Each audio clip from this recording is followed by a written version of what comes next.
ఇప్పుడు split year లోబ్యూల్ అనే దీనికి సర్జరీస్ చేస్తాం. Hi everyone, I'm doctor Shashikanth, senior consultant cosmetic and plastic surgeon. అందులో 2 రకాలుగా సర్జరీస్ ఉంటాయి. ఒకటేమో ఆ ఉన్న హోల్ని, ఏదైతే సాగిపోయిన హోల్ ఉంటుందో దాన్ని క్లోజ్ చేసేస్తాము. క్లోజ్ చేసేసిన తర్వాత కొత్త చోట ఎక్కడ పెడతారు, ఆ లైన్లో ఎక్కడ పెట్టినా కూడా మనకి అది మళ్ళీ కిందకి వెళ్ళిపోయే అవకాశాలు ఉంటాయి. సో ఏదైనా ముందుకు కానీ వెనక్కి కానీ పెడతాం అనమాట. సో అప్పుడు ఏమవుతుంది, అబ్నార్మల్ పొజిషన్ ఉంటుంది.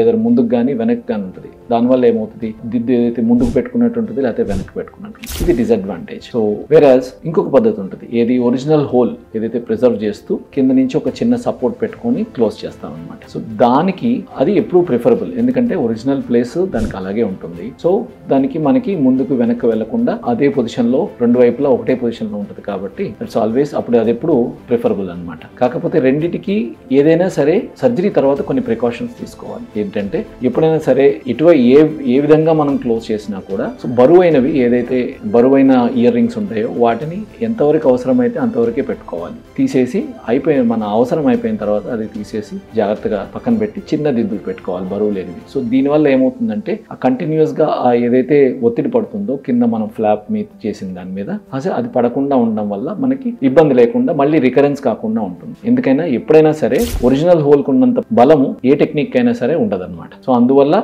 ఎప్పుడైనా సరే ఇయర్ లోబ్యూల్ రిపేర్ చేయించుకున్న తర్వాత బరువైన ఇయర్ రింగ్స్ ఎప్పుడు అవసరమైనంత వరకే పెట్టుకోవాలి. ఆ తర్వాత తీసేసి చిన్న దిద్దులు పెట్టుకోవాలి.